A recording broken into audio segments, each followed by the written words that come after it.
Good morning. Next, we are going to discuss B list of contributories that we already discussed.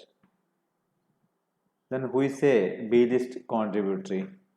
Shareholders who transferred partly per shares within a year prior to the date of winding up of the company. Such shareholders are called B list contributories. Okay, so those shareholders who have transferred partly paid shares within a year prior to the date of winding up. All such shareholders are included in the B list of contributories. B list of contributories are required to pay the unpaid amount of shares held by them within a year of date of the winding up of the company if the amount due to various creditors remains unpaid at the time of winding up. എന്താണ് ഈ B list contributories? നമ്മുടെ winding up നടക്കുന്നതിന് തൊട്ട് മുമ്പുള്ള ഒരു വർഷത്തിനിടയിൽ തങ്ങളുടെ കയ്യിലുള്ള ഷെയറുകൾ കൈമാറ്റം ചെയ്തിരിക്കുന്ന പാർട്ടി പെയ്ഡ് ഷെയറുകൾ കൈമാറ്റം ചെയ്തിരിക്കുന്ന ഷെയർ ഹോൾഡേഴ്സിനെയാണ് ബി ലിസ്റ്റ് കോൺട്രിബ്യൂട്ടറീസ് എന്ന് വിളിക്കുന്നത്. അപ്പോൾ ഇവർക്ക് കമ്പനി അടച്ചുപൂട്ടുന്ന സമയത്ത് എല്ലാ ലയബിലിറ്റീസിനും കൊടുത്തു തീർക്കാനുള്ള തുക കമ്പനിക്ക് തികയുന്നില്ലെങ്കിൽ ആ തുക തീർച്ചയായിട്ടും ഇപ്പം നിലവിലുള്ള ഷെയർ ഹോൾഡേഴ്സിനോട് അടക്കാൻ വേണ്ടി ആവശ്യപ്പെടും. ഇപ്പം ഇവർ കൈമാറ്റം ചെയ്ത് കിട്ടിയിരിക്കുന്ന ആളുകൾ ഇവരൊരു കഴിഞ്ഞ ഒരു വർഷത്തിനുള്ളിൽ കൈമാറ്റം ചെയ്തിട്ട് ആരുടെയോ കയ്യിലാണ് ഷെയർ കിട്ടിയിരിക്കുകയാണ്. ആ വ്യക്തികൾ ഈ ഷെയറിൻ്റെ പാർട്ടി പെയ്ഡ് ഷെയർസിൻ്റെ ബാക്കിയുള്ള തുക അടക്കാൻ തയ്യാറാകുന്നില്ലെങ്കിൽ ഈ ബി ലിസ്റ്റ് കോൺട്രിബ്യൂട്ടറീസ് അതടക്കാൻ ബാധ്യസ്ഥരാണ്. Okay, such members are not liable to contribute for debts incurred after they ceased to be members. അപ്പോൾ എന്നാണോ അവർ ഷെയർ ട്രാൻസ്ഫർ ചെയ്യുന്നത് അന്നാണല്ലോ അവർ മെമ്പർ അല്ലാതായിട്ട് മാറുന്നത്. ഓക്കെ, ഉദാഹരണത്തിന് ജനുവരി 1 ഒരു വ്യക്തി ഷെയറുകൾ മറ്റൊരു വ്യക്തിക്ക് കൈമാറും ചെയ്യുന്നത്. അന്നാണ് അദ്ദേഹം ഷെയർ ഹോൾഡർ അല്ലാതായിട്ട് മാറുന്നത്. അതിനുശേഷം കമ്പനിക്ക് വന്നു ചേരുന്ന ബാധ്യതകൾക്കൊന്നും തന്നെ ഈ വ്യക്തിക്ക് ലിസ്റ്റ് ബി കോൺട്രിബ്യൂട്ടറി ആയിരിക്കുന്ന ഈ വ്യക്തിക്ക് ബാധ്യത ഉണ്ടായിരിക്കുന്നതല്ല. ഇദ്ദേഹം ഷെയർ ഹോൾഡർ ആയിരിക്കുന്ന സമയത്ത് ഉള്ള ബാധ്യതയ്ക്ക് മാത്രമേ ഇദ്ദേഹത്തിന് റെസ്പോൺസിബിലിറ്റി ഉള്ളൂ. They are also not liable to pay if all the creditors can be paid out of the amount realized from sale of assets or from a list of contributories. അപ്പോൾ നമ്മൾ present മെമ്പേഴ്സിനെയാണ് എന്ത് വിളിക്കുന്നത്?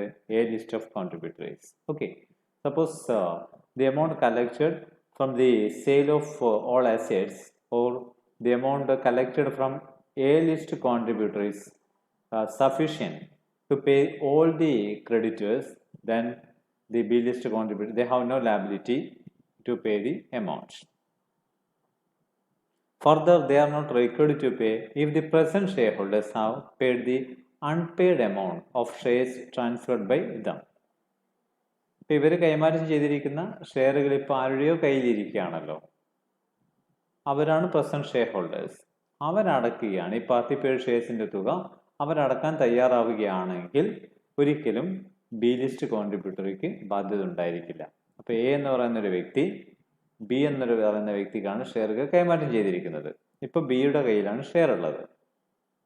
A ആണ് B list contributory എന്ന് വിളിക്കുന്നത്. പക്ഷെ B തന്നെ ഈ ഷെയറുകളുടെ പൈസ, പാർട്ടി പെയ്ഡ് ഷെയറുകളുടെ പൈസ അടക്കാൻ തയ്യാറാവുകയാണെങ്കിൽ ഒരു തരത്തിലും എ ബാധ്യത ഉണ്ടാവുന്നില്ല. If the number of such contributories is more than one, they will all share the liability proportionately. ഇപ്പോൾ ഒന്നിൽ കൂടുതൽ ബി ലിസ്റ്റ് കോൺട്രിബ്യൂട്ടറീസ് ഉണ്ടെങ്കിൽ ആ സമയത്തുള്ള ബാധ്യത അവരെങ്ങനെ മീറ്റ് ചെയ്യും? അവരുടെ ഷെയർ ഹോൾഡിങ്സിൻ്റെ റേഷ്യോ അനുസരിച്ച് അവർ ഈ ലാബിലിറ്റി മീറ്റ് ചെയ്യുകയും ചെയ്യും. റേഷ്യോ അനുസരിച്ചിട്ട് റേഷ്യോ നമ്മൾ കാൽക്കുലേറ്റ് ചെയ്യും. ഇവരുടെ ഷെയർ, ഒരാളുടെ ഷെയർ 2000 മറ്റൊരാളുടെ 1000 മറ്റൊരാളുടെ 500 കരുതുക. അപ്പോൾ 4:2:1 എന്നുള്ള റേഷ്യോയിലായിരിക്കും ഇവരത് ലയബിലിറ്റി മീറ്റ് ചെയ്യുന്നത്. ഓക്കെ, അപ്പോൾ ഇതിനെ ബേസ് ചെയ്തുകൊണ്ടുള്ള ഒരു ചെറിയൊരു ക്വസ്റ്റ്യൻ നമുക്കൊന്ന് നോക്കാം. Bad Luck Limited went into voluntary liquidation and the proceedings commenced on 2nd July 2019. ഓർക്കുക, Bad Luck Limited voluntary liquidation വിധേയമാവുകയാണ്. അതിൻ്റെ പ്രൊസീഡിങ്സ് ആരംഭിച്ചത് 2019 ജൂലൈ 2-നാണ്. Certain creditors could not receive payments out of the realization of assets and out of the contributions from the contributors of A list. ഇപ്പോൾ ഇവിടെ എല്ലാ ക്രെഡിറ്റേഴ്സിനും കൊടുക്കാനുള്ള തുക അസറ്റ് വിറ്റിട്ടും എ ലിസ്റ്റ് കോൺട്രിബ്യൂട്ടേഴ്സിൽ നിന്നും കിട്ടിയ തുക കൊണ്ട് തികയുന്നില്ല. അപ്പോൾ അങ്ങനെ വരുമ്പോൾ ബി ലിസ്റ്റ് കോൺട്രിബ്യൂട്ടേഴ്സ് ലയബിലിറ്റി ഉണ്ട്. Okay, following details of shares are made available to you. Name of transferor share holder, ആരാണ് കൈമാറ്റം ചെയ്ത വ്യക്തി, അദ്ദേഹമായിരിക്കും ബി ലിസ്റ്റിൽ വരുന്നത്. A, B, C and D. Number of shares transferred, ഓരോരുത്തരുടെയും കയ്യിൽ ട്രാൻസ്ഫർ ചെയ്യുന്ന സമയത്തുണ്ടായിരുന്ന ഷെയറുകൾ 1000, 1250, 500, then 2000 and 250. Date of transfer, ceasing to be a member എന്നാണ് ട്രാൻസ്ഫർ നടത്തിയിരിക്കുന്നത്. ഒന്ന് 1st മാർച്ച് 2018 ആണ്, 1st March. 15th August 2018, 1st October 2018, then 1st December 2018, 1st April 2019. അപ്പം നിങ്ങൾ നോക്കുക, നമ്മുടെ കമ്പനി വൈൻഡിങ് അപ്പ് പ്രൊസീഡിങ്സ് ആരംഭിച്ചിരിക്കുന്നത് 2nd ജൂലൈ 2019 ആണ്. അതിന് തൊട്ട് മുമ്പുള്ള ഒരു വർഷക്കാലയളവിനിടയിൽ കൈമാറ്റം ചെയ്തിരിക്കുന്ന വ്യക്തികളെയാണ് ബി ലിസ്റ്റിൽ വരുന്നത്. 2nd ജൂലൈ ആണ്. അപ്പോൾ 2nd ജൂലൈ 2018 മുതലുള്ള സമയമാണ് പരിഗണിക്കേണ്ടത്. നോക്കൂ, എ എന്ന് പറയുന്ന partner shareholder 1st March 2018 ഷെയറുകൾ ട്രാൻസ്ഫർ ചെയ്തു. അപ്പോൾ ഇദ്ദേഹം നമ്മുടെ വൈൻഡിങ് അപ്പ് പ്രൊസീഡിങ്സ് ആരംഭിക്കുന്നതിന് ഒരു വർഷം മുമ്പ് തന്നെ ഷെയറുകൾ കൈമാറ്റം ചെയ്തിട്ടുണ്ട്. അപ്പോൾ അദ്ദേഹത്തെ ഒരിക്കലും ബി ലിസ്റ്റ് കോൺട്രിബ്യൂട്ടറിൽ ഉൾപ്പെടുത്താൻ വേണ്ടി പറ്റില്ല. കാരണം 2019 ജൂലൈ 2-നാണ് നമ്മുടെ വൈൻഡിങ് അപ്പ് നടപടികൾ ആരംഭിക്കുന്നത്. അപ്പോൾ അദ്ദേഹം ഒരിക്കലും ഇതിൻ്റെ ഭാഗമായിട്ട് വരില്ല. രണ്ടാമത്തെ വ്യക്തി 15th ഓഗസ്റ്റ് 2018 ആണ്. അദ്ദേഹം നമ്മുടെ വൈൻഡിങ് അപ്പ് നടപടി ആരംഭിക്കുന്നതിൻ്റെ ഒരു വർഷം മുമ്പ് ഷെയർ ഹോൾഡർ ആയിരുന്നു. അതുകൊണ്ട് ബി ലിസ്റ്റിൽ വരും. ബാക്കി എല്ലാവരും തന്നെ ബി ലിസ്റ്റിൽ വരും. Creditors remaining unpaid and outstanding at the time of transferor ceasing to be a member. ഓരോ ഷെയർ ഹോൾഡേഴ്സും അവർ ഷെയറുകൾ ട്രാൻസ്ഫർ ചെയ്യുന്ന സമയത്ത് നമ്മുടെ കമ്പനിയുടെ ക്രെഡിറ്റേഴ്സ് എത്രയുണ്ട് എന്നാണ് പറയുന്നത്. എ എന്ന് പറയുന്ന ഷെയർ ഹോൾഡർ ഷെയർ ട്രാൻസ്ഫർ ചെയ്യുന്ന സമയത്ത് കമ്പനിയുടെ ക്രെഡിറ്റേഴ്സ് 6000 ആയിരുന്നു. ബി ട്രാൻസ്ഫർ ചെയ്യുന്ന ഡേറ്റിന് 8000 ആണ്. സി ട്രാൻസ്ഫർ ചെയ്യുന്ന ഡേറ്റിന് 10,750. ഡി ട്രാൻസ്ഫർ ചെയ്യുന്ന ഡേറ്റിന് 13,000. ഇ ട്രാൻസ്ഫർ ചെയ്യുന്ന ഡേറ്റിന് 15,000. Okay, all the shares were of 10 each on which rupees 5 per share had been paid up. എല്ലാ ഷെയറുകളും 10 രൂപയാണ് face value and paid up amount is 5 per share. Ignoring other details like liquidators, expenses, etc., you are required to work out the liability of the individual contributors listed above. അപ്പോൾ ബാക്കി details ഒന്നും നോക്കാതെ ഓരോ share ഹോൾഡേഴ്സിൻ്റെയും liability എത്രയാണ് എന്ന് കണ്ടുപിടിക്കാനാണ് ആവശ്യപ്പെട്ടിരിക്കുന്നത്. നമുക്കൊന്ന് workout ചെയ്യാം. Statement of liability of individual list B contributories. So columns required: date, creditors outstanding, incremental amount of creditors, പിന്നെ ഓരോ കോൺട്രിബ്യൂട്ടറീസും. അതിൽ എ എന്ന് പറയുന്ന വ്യക്തിയെ നമ്മൾ ഒഴിവാക്കിയിരിക്കുന്നു. അതിന് കാരണം എ ട്രാൻസ്ഫർ ചെയ്തിട്ട് ഒരു വർഷം കഴിഞ്ഞു. ഒരു വർഷത്തിന് മുകളിലായിരിക്കുന്ന വൈൻഡിങ് അപ്പ് നടപടി ആരംഭിക്കുന്ന അന്ന് മുതൽ ഒരു വർഷത്തിനുള്ളിൽ ട്രാൻസ്ഫർ ചെയ്തിരിക്കുന്ന ഷെയർ ഹോൾഡേഴ്സ് മാത്രമേ ലിസ്റ്റ് ബിയിൽ വരൂ. അതുകൊണ്ട് അതിന് മുൻപാണ് എ ട്രാൻസ്ഫർ ചെയ്തിരിക്കുന്നത്. എ ലിസ്റ്റ് ബിയിൽ വരില്ല. Then B, C, D and E. Okay, അപ്പം അതിലാദ്യം ക്വസ്റ്റ്യൻ നോക്കിക്കോളൂ. ഇതാ ബി ട്രാൻസ്ഫർ ചെയ്യുന്നത്, എ നമ്മൾ ഒഴിവാക്കിയിരിക്കുകയാണ്. ബി ബി ട്രാൻസ്ഫർ ചെയ്യുന്ന ദിവസം ക്രെഡിറ്റേഴ്സ് ഔട്ട്സ്റ്റാൻഡിങ് 8,000 ആണ്. ക്വസ്റ്റ്യൻ തന്നിട്ടുണ്ട്. Incremental amount of creditors. അപ്പോൾ ഇൻക്രിമെൻ്റൽ എമൗണ്ട് എന്ന് പറയുമ്പോൾ അതിനു മുമ്പ് 0 ആയിരുന്നു. ആ ഇൻക്രിമെൻ്റൽ എമൗണ്ട് എന്ന് പറയുമ്പോൾ 8,000 തന്നെയായിരിക്കും. Number of shares transferred. Question തന്നിട്ടുണ്ട്. ബി ട്രാൻസ്ഫർ ചെയ്തത് 1,250, C 500, D 2,000, E 250. Okay. So now we can calculate the ratio. So here ratio will be 5:2:8:1. അല്ല നമുക്ക് 250 കൊണ്ട് ഡിവൈഡ് ചെയ്യാൻ പറ്റുന്നതാണ്. So 1,250 divided by 250 is equal to 5. 500 divided by 250 is equal to 2. 2,000 divided by 250 is equal to 8. 250 divided by 250 is equal to 1. So this is the ratio. Okay. So this amount 8,000 will be shared by B, C, D and E in the ratio of 5:2:8:1. Okay. So in the case of B, 8,000 into 5/16. Okay, 5/16. Then in the case of so the amount is 2,500. Then next C, 8,000 into 2/16, that's equal to 1,000. D, 8,000 into 8/16, that is 4,000. And in the case of E, 8,000 into 1/16, that is 500. Okay. Then 1/10/2018, the C ഷെയർഹോൾഡറായിട്ട് എല്ലാതായി തീരുന്ന transfer ചെയ്യുന്ന date ആണ്. അന്നുള്ള liability 10,750 ആണ്. 10,750.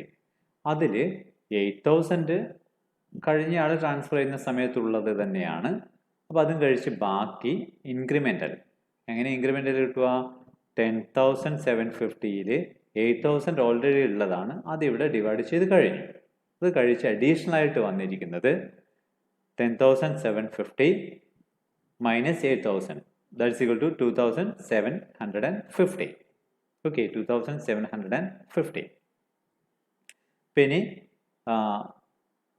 ഇത് divide ചെയ്യേണ്ടത് ഒരിക്കലും ഇത് divide ചെയ്യാൻ ബിക്ക് ഒരിക്കലും ബാധ്യതയില്ല. എന്താ കാര്യം?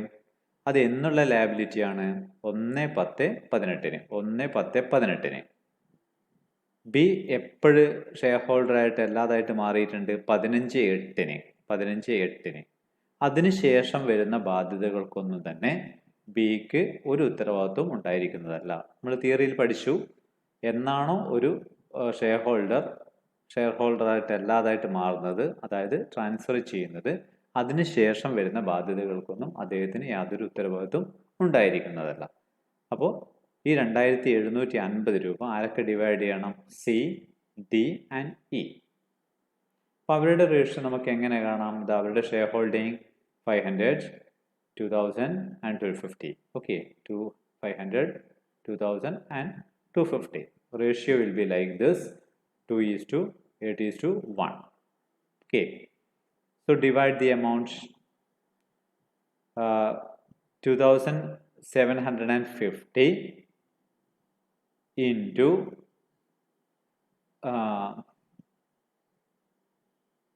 2/16. That is equal to എത്ര രൂപയാണ് വരിക? അങ്ങനെ ഡിവൈഡ് ചെയ്ത് കഴിഞ്ഞാൽ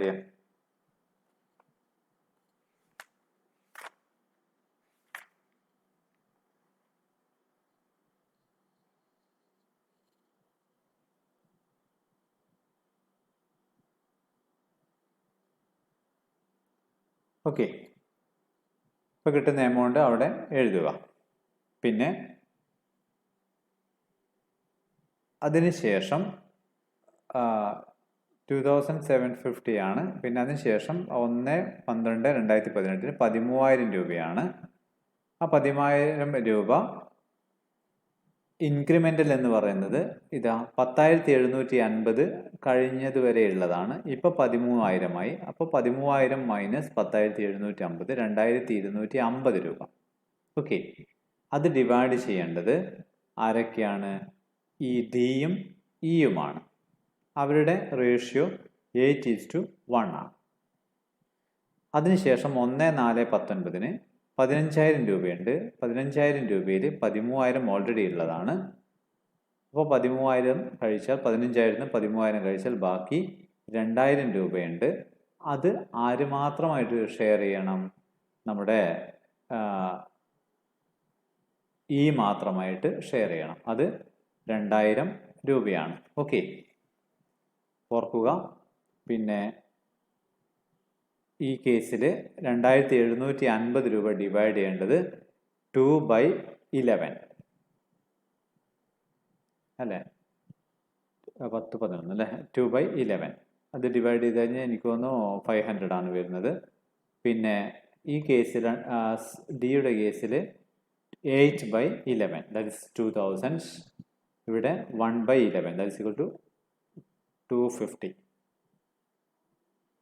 ദെൻ ഈ കേസിൽ 13,000 10,750 ലെസ് ചെയ്ത് 2,250 ഇൻറ്റു റേഷ്യോ 8:1 ആണ്. So 2,250 into 8/9 it's equal to 2,000. Then 2,250 into 1/9 is equal to 250. ഈ കേസിൽ 2,000 ആണ് ഇൻക്രിമെൻ്റൽ. 2,000 മുഴുവൻ ആര് ഷെയർ ചെയ്യണം? E. Okay. Then the liability of shareholder A is nil. The reason is that he ceased to be a shareholder of the company more than a year before the date of winding up of the company. Okay, thank you.